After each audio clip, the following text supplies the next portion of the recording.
bisa niat itu menggabungkan semua amal, banyak amalan, bisa niat itu tidak bisa menggabungkan banyak amalan. Di dalam sebagian riwayat, di dalam hadis ini, innamal a'malu binniyah, tidak jamak. Innamal a'malu binniyah. Sesungguhnya setiap amalan itu ada niatnya. Jadi banyak amal dengan satu niat. Kata para ulama, ada beberapa ibadah itu bisa digabungkan, ada beberapa ibadah itu tidak bisa digabungkan. Ibadah yang tidak bisa digabungkan, contoh di dalam sholat, ketika masing-masing ibadah itu memiliki maksud tertentu dalam pensyariatannya. Ketika ibadah tersebut memiliki maksud tertentu dalam pensyariatannya, maka tidak bisa digabungkan. Saya kasih contoh, misalnya ada bapak-bapak misalnya ya, atau ibu-ibu misalnya ingin sholat. Kemudian dia ingin menggabungkan antara sholat sunnah qabliyah zuhur, misalnya 4 rakaat, dengan sholat zuhur 4 rakaat. Dia gabungkan antara perkara wajib dan sunnah. Niatnya dia gabungkan biar dia dapat pahala, sekali gawi dapat pahala. Maka kata kita tidak bisa. Kenapa? Karena itu adalah berbeda. Ini adalah sholat tersendiri, kemudian sholat wajib ini sholat tersendiri.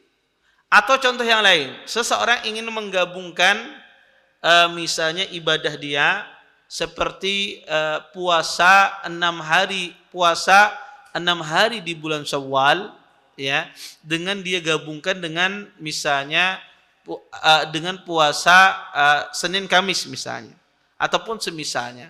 Atau seseorang menggabungkan puasa Senin Kamis atau puasa Daud misalnya, dia gabungkan dengan puasa hari Arafah misalnya.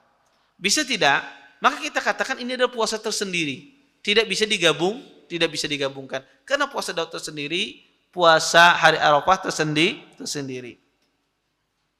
Tetapi ada ibadah yang bisa digabungkan, ya, karena dia tidak memiliki maksud tersendiri. Seperti misalnya sholat tahiyatul masjid.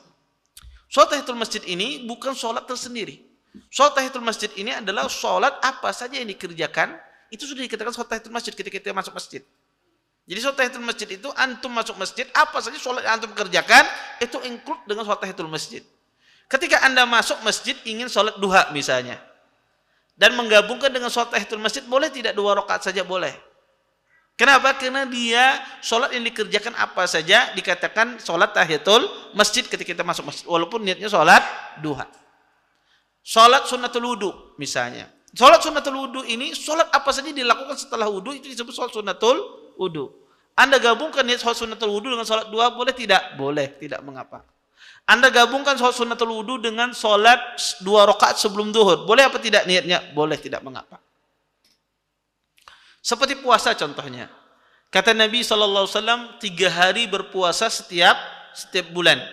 Walaupun sebagian ulama ada menafsirkan tanggal 13, 14, 15. Ada sebagian ulama hari apa saja 3 hari ini, bukan 13, 14, 15. Anda mengambil pendapat ini. Hari apa saja 3 hari tiap bulan. Kemudian Anda gabungkan puasa 3 hari tiap bulan ini, Anda gabungkan dengan puasa Senin Kamis. Boleh tidak? Boleh. Karena puasa 3 hari tiap bulan ini puasa apa saja. Baik itu puasa Senin Kamis kah ataupun puasa yang lain.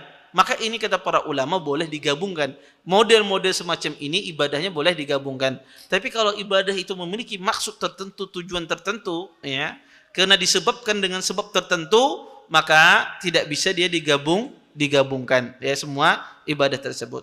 Termasuk antara sholat sunnah tidak bisa digabungkan dengan sholat wajib.